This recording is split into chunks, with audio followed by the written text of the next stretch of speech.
சரி, இப்ப இந்த ரிஷப ராசிக்காரங்க வந்து அவங்க தொட்ட விஷயங்கள் எல்லாம் வெற்றி கிடைக்கணும் அப்படின்னு சொல்லி சொன்னா, அவங்க செய்ய வேண்டிய வழிபாடு, அவங்களுடைய காரிய அனுகூலத்த குடுக்குற வழிபாடு அப்படின்னா அது என்ன சார்? பார்த்தீங்கன்னா, இந்த ரிஷப ராசிக்கு வந்து பார்த்தீங்கன்னா, இந்த 4ஆம் இடத்துல கேது வராரு.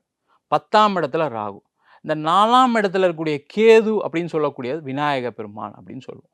அந்த விநாயக பெருமான் வழிபாடு, அந்த விநாயக பெருமான வழிபாடு பண்ணும்போது என்ன பண்ணணும் அப்படின்னா, ஒவ்வொரு மாதமும் வரக்கூடிய தேய்பிறை சங்கடகர சதுர்த்தி அன்னைக்கு பக்கத்துல இருக்கக்கூடிய விநாயகர் கோயில்ல போய் ஒரு அருகம்புல் மாலை சாத்தி வழிபாடு பண்ணாங்க அப்படின்னா, அவங்களுக்கு அந்த காரிய தடை இருக்காது.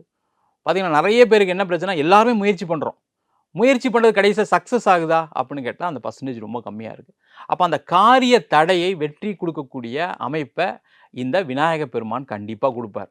இல்ல என்னால கோயிலுக்கு முடியாது, எனக்கு ஆஃபீஸ் இருக்கு அப்படின்னு நெனச்சாங்க அப்படின்னா, வீட்லயே விநாயகர் படத்துக்கு ஒரு அருகம்புல் மாலை சாத்தி வழிபாடு பண்ணாங்க அப்படின்னா, இந்த 1 1/2 வருஷத்துல இவங்க நெனச்ச விஷயங்கள் எல்லாமே சாதிக்கக்கூடிய அமைப்ப கண்டிப்பா குடுப்பார்.